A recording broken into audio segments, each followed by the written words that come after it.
Good morning. It's good to be with you this morning. And here's some holiday music.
The band sounds amazing this morning, don't they? I'm telling you.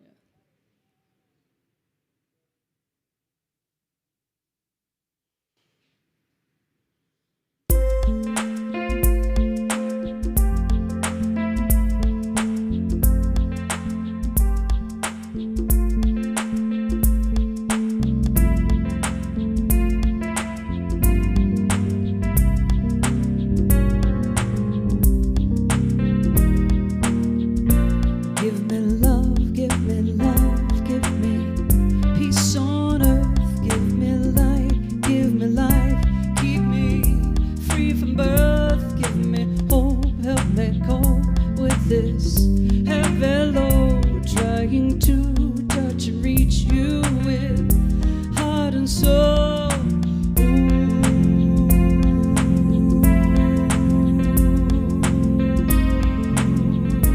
My Lord, please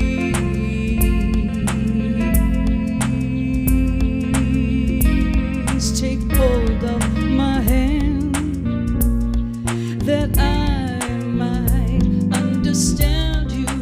Won't you please, oh won't you give me love, give me love, give me peace on earth, give me light, give me life, keep me free from birth, give me hope, help me cope with this heavy load, trying to touch and reach you with heart and soul.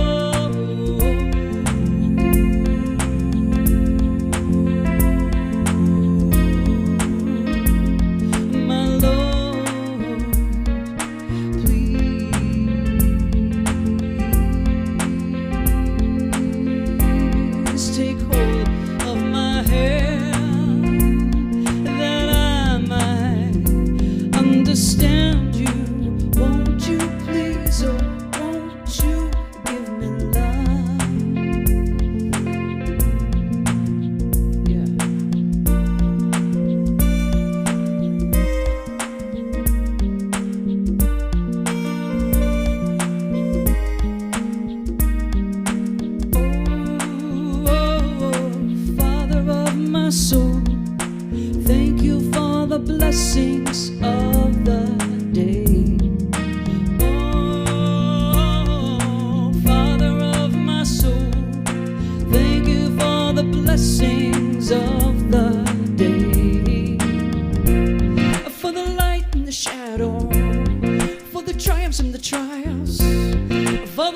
and the mystery, for the sorrows and the smiles, yeah.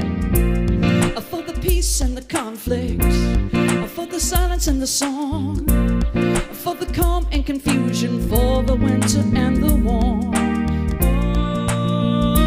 Oh, mother of my heart, thank you for the blessings of the day.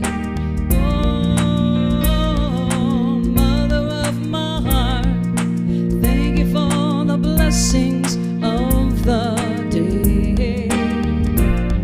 For the light and the shadow, for the triumphs and the trials, for the moment and the mystery, for the sorrows and the smiles, yeah.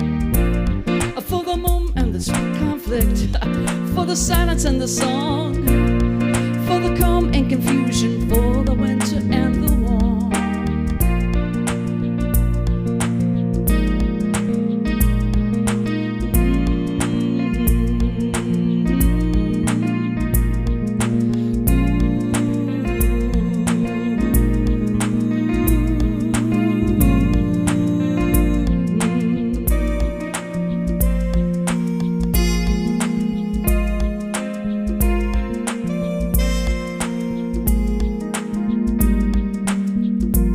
So I invite you to take a breath with me.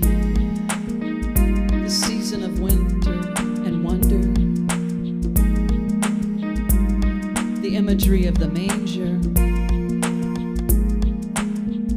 We are being asked to wake up, wake up. Open your hearts and your soul, wake up, wake up.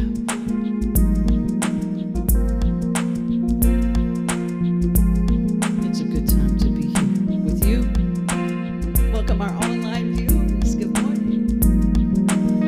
Welcome to those in the room with us, good morning.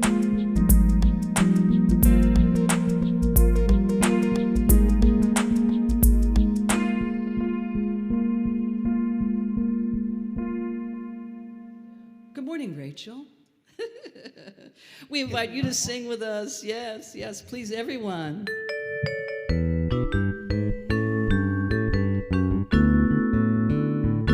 Feliz Navidad, Feliz Navidad, Feliz Navidad, prospero año y felicidad. I can't hear you, come on now. Feliz Navidad, that's much better, yes. Feliz Navidad, Feliz Navidad, prospero año y felicidad. I wanna wish you a Merry Christmas. I wanna wish you a Merry Christmas. I wanna wish you a Merry Christmas from the bottom of my heart. I wanna wish you a Merry Christmas. I wanna wish you a Merry Christmas. I wanna wish you a Merry Christmas from the bottom of my heart. Let's go back around, how about that? Feliz Navidad. Yes. Feliz Navidad. Feliz Navidad, prospero año y felicidad. Feliz Navidad, Feliz Navidad, Feliz Navidad, prospero año y felicidad. I wanna wish you a Merry Christmas. I wanna wish you a Merry Christmas.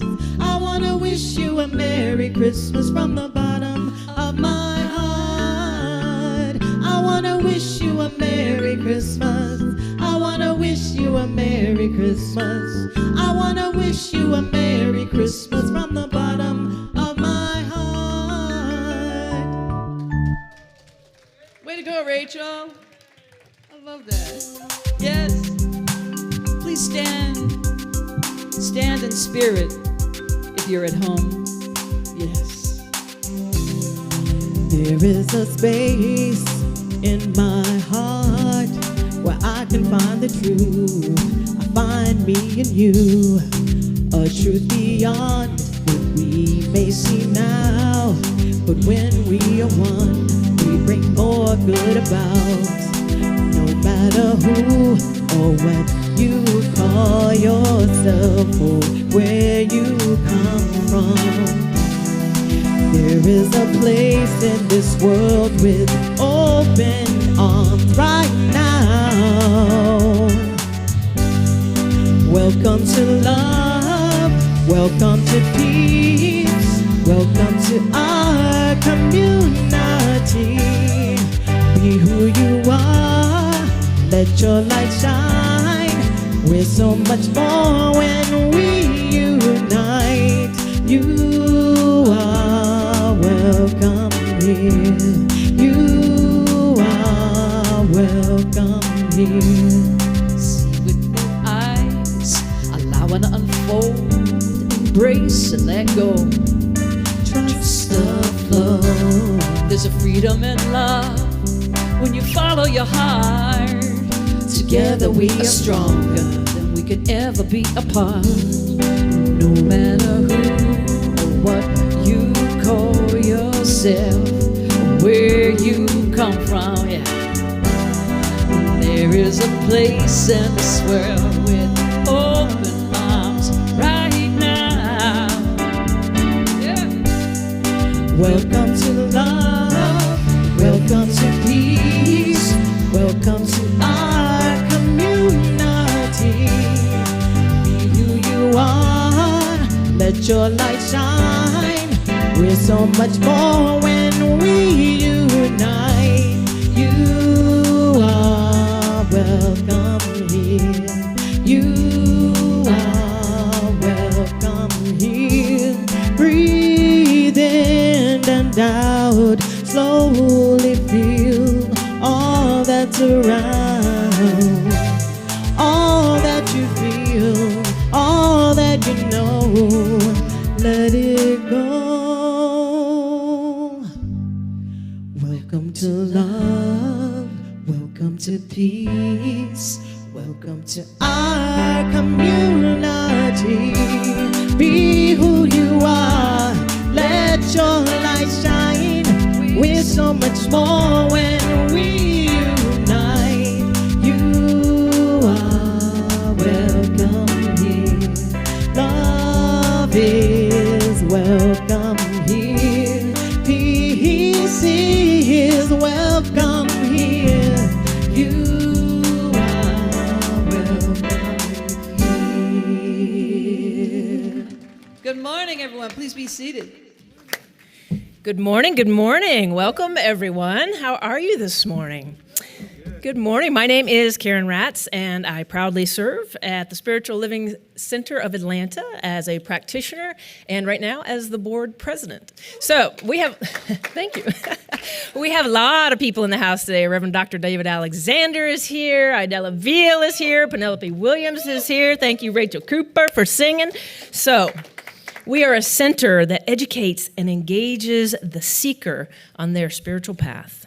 As a member of the global movement, Centers for Spiritual Living, our mission is to provide spiritual tools for personal and global transformation. Our purpose is to awaken humanity to its spiritual magnificence. And you know our vision. It is a world that works for everyone. Everyone. We are grateful for your presence this morning. So if you would, please join me. Welcome to our online audience. Welcome those of you in the house. And so please join me as we say our call to service. How I choose to think creates my personal experience. Therefore, I choose to think affirmatively. I choose to speak affirmatively. I choose to live affirmatively. Not only is this my right, it is my responsibility as a conscious being. I allow myself to be guided, used, and available for the reawakening of everyone's magnificence. The moment is now, and I say yes. And so it is. Let's go to announcements with Idella Veal. Thank you, Karen, and good morning, good morning, good morning. My name is Idella Veal, and I proudly serve as a licensed practitioner and a member of the Creative Arts team of the Spiritual Living Center of Atlanta. Welcome, everyone. Whether this is your first time or you're watching from home or you are a member, the Spiritual Living Center of Atlanta is where you belong.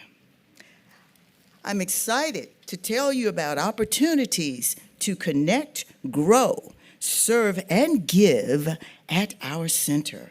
For more information about today's announcements, please take a moment to scan the QR code found on the back of the seat in front of you.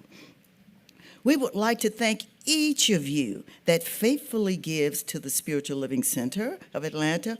To find ways to give, visit our digital program to see the information on the screen.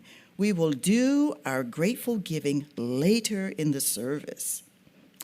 Now, take a deeper dive into your spiritual life every Sunday morning at 9 a.m. Eastern Standard Time by joining the Adult Study Group.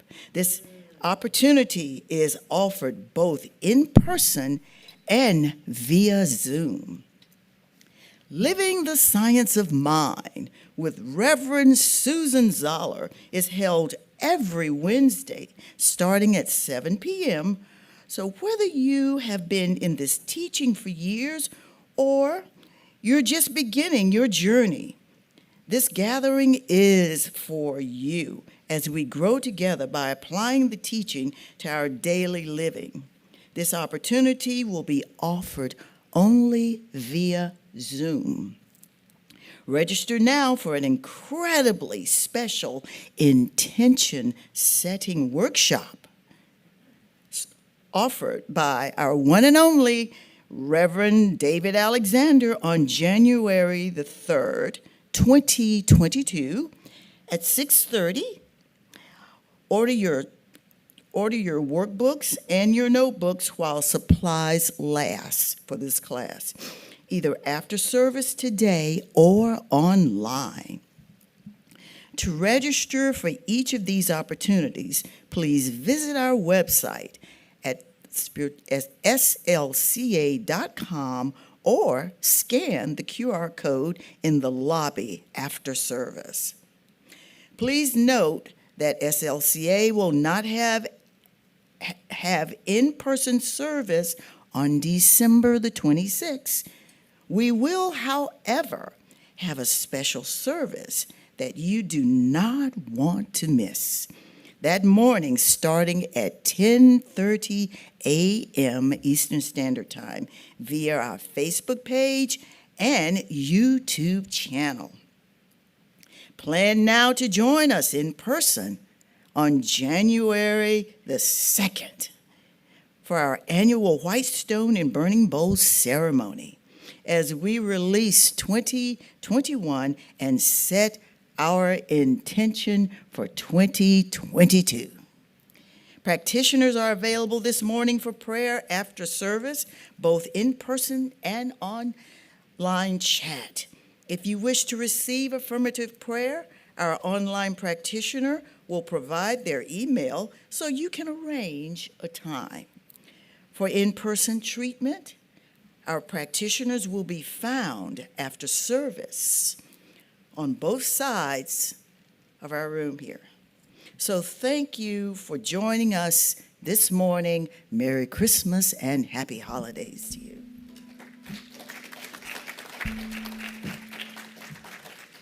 Thank you, Idella. All right, we come to our time of affirmative prayer. So I'm going to give you a treatment like I give an individual who comes to me as a practitioner for a treatment. So I'd like to start with this. How do you want to feel? Get that in your mind. How would you like to feel after this treatment? And if we were individually working, I would say, and tell me what it is right now that we're bringing into existence. So I want you to get that in your mind. What are you bringing right now into existence? Because here's what's going to happen. That's going to happen for you. And so I want you right now, if you would, to join me in affirmative prayer and go into what you would like to feel. Because this is going to be a prayer of prosperity and health. We have had an experience globally, nationally, on a mass consciousness scale that looks like the absence of health and perhaps the absence of prosperity, and that is not God's truth. And so here's what I know and affirm. There is an energy throughout the planet, well beyond the planet, running through you, running through me. There is an energy. I don't care what you call it, but I know your inner being knows it. If we call it God, if we call it Allah, if we call it Mother Nature, Father Sky, the planet, the universe, infinite energy, infinite intelligent, by any name, this energy runs through you into Mother Earth, well beyond the planet, well beyond the stars. You are infinite star energy. And as this powerful energy, your highest being is abundance and prosperity. As a being of light, you are meant for prosperity. And I don't just mean in the ethereal sense, you are meant for it here on earth. Abundance and prosperity is your birthright. It is seeking you now. Let it through. Receive it. Abundance of all things. Breath, ideas, thoughts, cash, money, cars, housing, whatever it is you seek, that is your birthright. You are meant for good work. You are meant to find and express yourself creatively, powerfully. That is what you were meant for. Your body knows divine, perfect health. Your body knows alignment with this breath and this exhale. Your body knows alignment. Your immune system knows protection. Your heart is open and beating and feeling and living.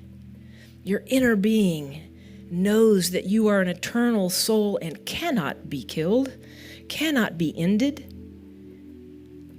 And all others are this too. You are an eternal soul forever unfolding with great power.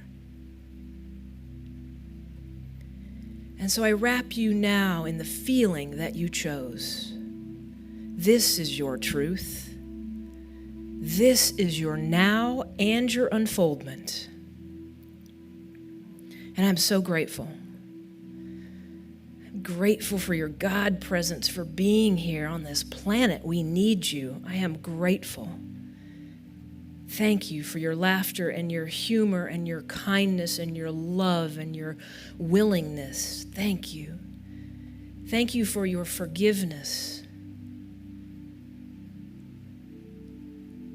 Thank you for your knowingness and your beingness. I am so grateful to you as a God being, and I'm grateful to the universal energy that is God running through you and well beyond you. And so I release this treatment into law, knowing it is done for you personally. It is done for us as a community. It is done for us as a global community. And we can release it and trust it. And so it is.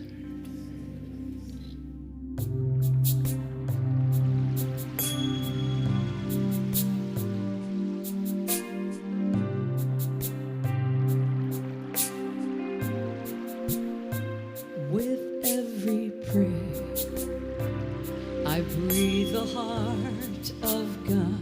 I breathe the love of God through me. With every prayer, I breathe the heart of God. I breathe the love of God through me. As right here and now.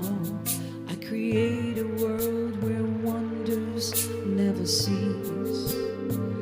With every prayer, I breathe the heart of God. I breathe the love of God through me.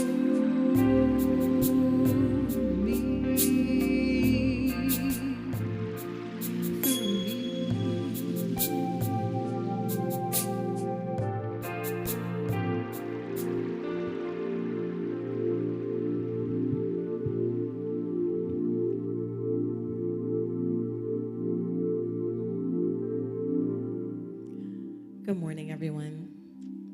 It's so beautiful to see all your faces here, especially during this holiday season.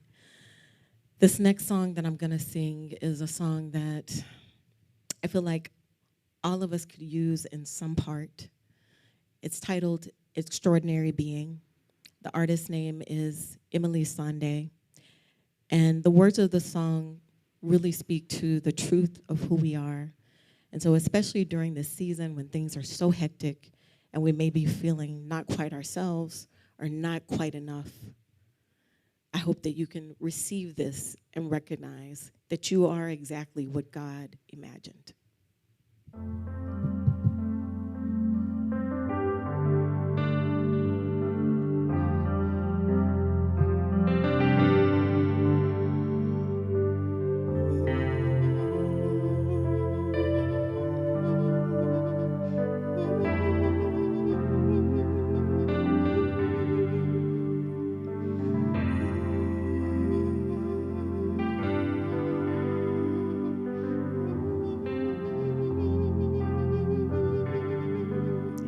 You are what God imagined. You are a true perfection. Baby, you made of stars. Don't let nobody tell you different. You are a lot of soul mixed with a lot of magic. Look how the sky turns gold every time you're dancing. You deserve all the love. Why don't you let it in? Don't punish who you are for who once you have been. You got a heart of fire. It's gonna take you higher. Just let it go. Look at you glow. You gotta know you're an extraordinary being. Yes, you're an extraordinary being.